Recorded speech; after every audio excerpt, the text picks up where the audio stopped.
주십시오. 네, 참 예수님. 네. 네, 이른 아침부터 비가 많이 와가지고 지금은 조금 개인 것 같은데요. 우리 신자분들이 비가 와서 좀 많이 빠지겠다 이렇게 생각을 했습니다. 근데 새벽 미사에 뭐 그렇게 많이 빠지지는 않으셨어요. 근데 11시 미사에는 어떨까 하고 봤더니 많이 빠지셨네요. 네. 비가 와서 빠진 건 아니죠, 그죠? 네, 비가 이렇게 왔음에도 불구하고 놀러 갈 사람은 놀러 간다. 아마 단풍놀이 하러 많이 빠지신 것 같습니다.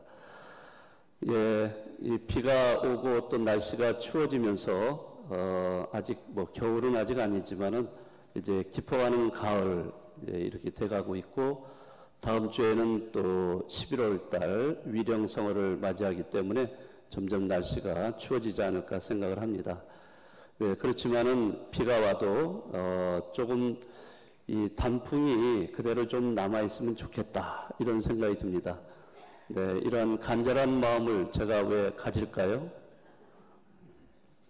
저도 단풍놀이에 가야죠. 네? 네, 이번 돌아오는 수요일 날 네, 우리 여성 구역장님들, 반장님들 한 70여 분 정도 버스 2대로 문경세제에 갑니다. 네, 10월 31일 10월의 마지막 날 마지막 밤까지 네, 갔다 올 예정입니다. 근데 비가 와가지고 단풍 다 떨어져 버리면은 가가지고 재미없잖아요.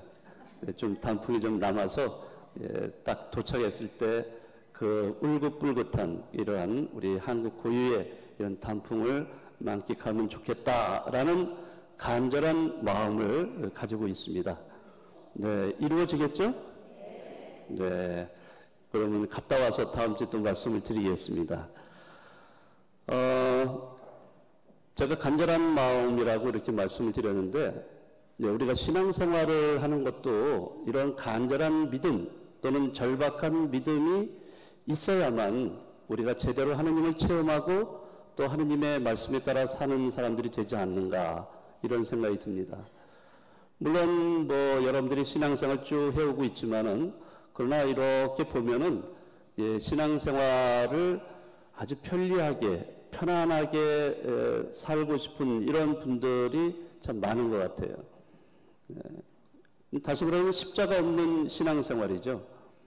그런 것을 바라게 되면은 거기에는 이런 간절함, 절박함 이런 것이 전혀 없어요. 우리가 신앙생활하면서 절박한 그러한 상황들, 뭐 살다 보면은 그런 긴박함 이런 것들이 있겠죠. 또 어느 때는 정말 절실함 이런 것들도 있을 수 있어요. 바로 이런 것 안에서 우리가 하느님을 체험하고 그 체험을 통해서 우리 신앙이 굳건해지고 또 자라게 되는 거예요. 그런데 그러한 절박함과 또 간절함 이러한 것이 빠져버릴 때는요, 그것은 정말 안고 없는 찐빵 뭐 그런 식의 신앙이 될 수밖에 없지 않는가. 바로 오늘 여러분들이 들으셨던 마르코 복음서의 오늘 복음 말씀이 여기에 해당된다고 생각합니다. 예수님께서 나타나셨어요. 사람들이 많이 몰려듭니다. 자, 그런데 거기에 길거리에서 구걸하고 있는 사람이 있었어요. 누구냐면 바르티메우라는 사람. 왜 그 사람은 구걸하고 있을까? 그 사람은 눈이 멀은 사람이에요. 시각장애인입니다. 그 당시에 시각장애인, 이런 장애를 가진 사람은 먹고 살기가 힘들었던 때입니다. 그러니 먹고 살기 위해서는 어쩔 수 없이 길거리에 앉아서 지나가는 사람들에게 구걸을 할 수밖에 없는 상황이었어요. 그런 구걸을 하면서 정말 고통과 절망 속에 빠져서 하루하루를 어쩔 수 없이 살아가는 그런 삶을 살고 있었던 사람입니다. 그렇지만 그에게 유일한 희망이 있었어요. 그것은 바로 예수님을 만나는 거였어요. 예수님을 만나면은 그분이 반드시 자기 눈을 뜨게 해줄 수 있을 거다. 이러한 믿음을 가지고 있었던 사람이었어요. 이제나 저제나 예수님이 오기만을 기다렸던 이런 사람이었어요. 그런데 소리가 들리는 거예요. 예수님이 오셨다는 소리가 들리는 거예요. 예수님이 지나가신다는 이런 소리를 듣고서 가만히 있을 수가 없는 거죠. 그럼 뻘떡 일어나서 스승님 저에게 자비를 베풀어 주십시오. 이렇게 외칩니다. 그러나 사람들은 무시를 해버려요. 떠들지 말라고, 조용히 하라고. 그러면 이 사람이 이렇게 외치는 것에 무관심해야 합니다. 그렇지만 이 사람은 자기의 유일한 희망이기 때문에 예수님을 향해서, 예수님을 만나기 위해서 더 크게 외칩니다. 다윗의 자손 예수님, 저에게 자비를 베풀어 주십시오.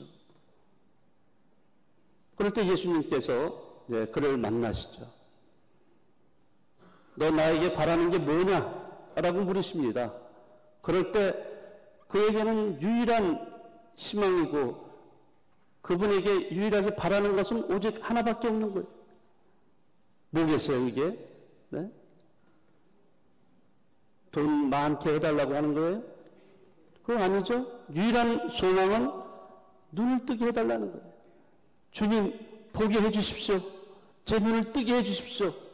라고 이렇게 요청을 했을 때 예수님께서는 가거라, 내 믿음이 너를 낫게 하였다 라고 말씀하십니다. 바로 그 말씀하시는 순간 기적적으로 바르티메오는 눈을 뜨게 되고, 또 거기서 끝나지 않고 눈을 뜬 바르티메오는 예수님을 따라갔다라고 되어 있어요. 바로 오늘 이 바르티메오의 이러한 체험, 이 이야기는 바로 우리 신앙인이 어떻게 예수님을 따라가 나가야 될지 아주 근본적인 모델을 제시해 준 한 사람의 모습입니다.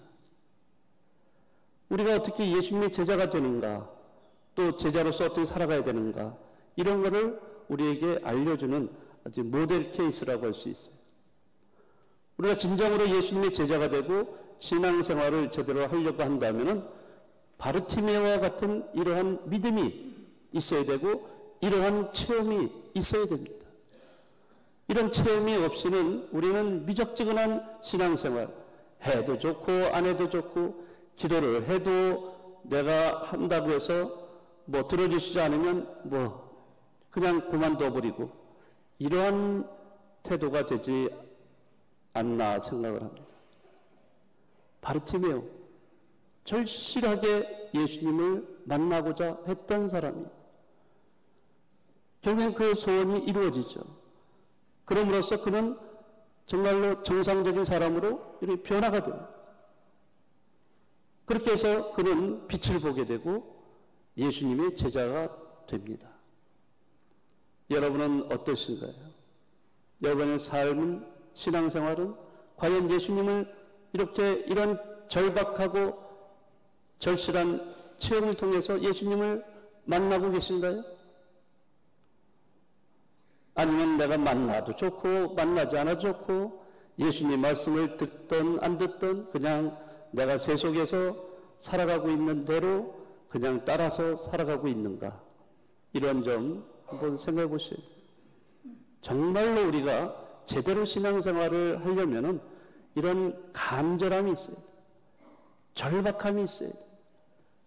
그것이 바로 우리를 하느님 뜻에 따라가게 하는 원동력이 되는 거예요. 여러분이 아실지 모르겠는데 개그맨이자 가수로 활약을 해왔던 이동우라는 사람이 있어요. 그 사람은 신앙인입니다. 본명은 마르코예요. 이 사람이 한참 잘 나가던 때 사람들이 많이 알려지게 되고 그러면서 유명세를 타고, 그러다가 좋은 그 여성을 만나서 결혼을 합니다. 그런데 결혼을 한 지 100여일 정도 지나자마자 자기 몸에 이상함을 느끼게 됩니다. 특히 눈이 점점 안 보이게 됐어요. 결국에는 그는 시각장애인이 되고 맙니다. 생각해 보세요. 결혼한 지 100여일이면 한 석 달, 넉 달밖에 안 됐는데 장애인이 되어버린 거예요. 시각장애인. 그건 도대체 이해할 수가 없어요. 왜 나한테 이런 일이 닥쳤는가? 나 열심히 신앙생활을 하고 부지런히 충실하게 일해서 이렇게 살아왔는데 왜 나한테 이런 불행을 주시는가? 도대체 이해를 할 수가 없었어요. 끊임없이 그는 갈등을 하고 고뇌를 하면서 이해를 하지 못한 이러한 상황들에 대해서 원망하고 그러면서 그는 결국에 마음속으로 결단을 내립니다. 자살을 하려고 하는 이런 마음을 가지게 됐어요. 그런데 그런 마음을 가지는 때에 또 뜻하지 않게 이 불행은 또 이렇게 계속 몰아서 오는지 모르겠지만은 그 아내가 젊잖아요. 젊은 아내인데도 암에 걸렸다는 진단을 받게 됩니다. 그래서 암 투병을 이제 시작을 하게 됩니다. 항암제를 맞아야 되고 이러한 과정을 거치게 되는데 어떻게 해요? 주변에서 도와줄 사람은 남편 자기밖에 없는 거예요. 본인은 눈이 멀어가지고 시각장애인인데 그럼에도 불구하고 아내를 간호할 수밖에 없는 처지가 됐어요. 그는 아내를, 투병생활하는 아내를 도와주고 간호해주고 그러면서 그는 큰 깨달음을 얻었다고 합니다. 바로 자기 아내의 마음속에 들어있는 그 예수님을 자기는 만났다는 거예요. 예수님을 볼 수 있었다는 이러한 그 고백을 하는 것을 들은 적이 있어요. 저는 처음에 그 사람이 강의를 할 때 코미디언이니까, 뭐 개그맨이니까 뭐 우스운 소리 뭐 하겠지 이렇게 했는데 그 이야기를 들으면서 그 자기의 신앙 고백을 하는 이야기를 들으면서 정말 이 사람이 이렇게 제대로 신앙생활을 해왔던 사람이구나 하는 걸 많이 느꼈어요. 자기 아내, 암에 걸린 자기 아내의 그 마음속에 예수님을 보았다 라고 이렇게 고백을 하는 것이었습니다. 그러면서 그는 자기 아내를 간호하면서 자기가 원래 가지고 있었던 자살하려던 그런 생각을 다 잊어버렸어요. 다 잊어버리고 아주 충실하게 정말 하루하루 삶을 살아가는 사람이 됐어요. 주님에 대한 그런 믿음이 더 강해진 거예요. 더 굳세게 되고 주님을 더 따르고 주님 말씀대로 살아가려고 노력하는 그런 사람으로 변해버린 거예요. 저는 이 이동우 씨의 이런 이야기를 들으면서 정말 이러한 체험이 물론 그것이 고통이고 불행이긴 하지만은 그 가운데서도 하느님은 은총으로 다가오시고 당신의 뜻을 전하면서 당신을 따르는 사람으로 변화시켜 주는 거예요. 이동우 씨는 거기에 응한 거예요. 거기에 부르심에 응답을 했기 때문에 이 사람도 이렇게 변하게 되었다고 볼 수 있습니다. 우리도 살아가면서 정말 여러 가지 삶의 굴곡이 있을 거예요. 그것은 불행한 것, 고통스러운 것, 어려운 일들, 감당하기 어려운 것들이 있긴 하지만은 그것을 우리는 불만과 불평으로 대하기보다는 그 안에 하나님의 뜻이 숨어 있어요. 거기서 또 하나님의 은총을 받을 수 있는 길이 열리는 거예요. 이러한 하나님에 대한 체험을 했을 때 비로소 우리는 더욱더 성장하는, 성숙해가는 신앙인이 될 수가 있지 않나 생각을 합니다. 오늘 제가 말씀드린 이동우 형제는 바로 오늘 복음에 나오는 바르티메오와 같은 이러한 체험을 보여준 그런 사람이에요. 바로 여러분들도 신앙생활 뭐 열심히 다 하신다고도 할 수 있지만은 그러나 어느 때는 하느님으로부터 멀어져 하느님의 뜻을 따라서 살지 않는 삶도 있을 수 있어요. 내가 예수님의 제자로 살아간다 하지만은 또 나태해질 수도 있어요. 오늘 이 복음 말씀 또 이동우 씨의 이런 경우를 여러분들이 상기하시면서 한번 추스리는 그러한 기회가 됐으면 좋겠습니다. 또 돌아오는 한 주간 또 이번 10월 달을 마치고 또 11월 위령성월, 우리가 죽음을 생각하는 또 11월을 맞이하게 됩니다. 우리 각자 내가 어떻게 살고 있는지 나의 삶을 돌아보는 그런 계기가 됐으면 좋겠습니다. 잠시 묵상하시겠습니다.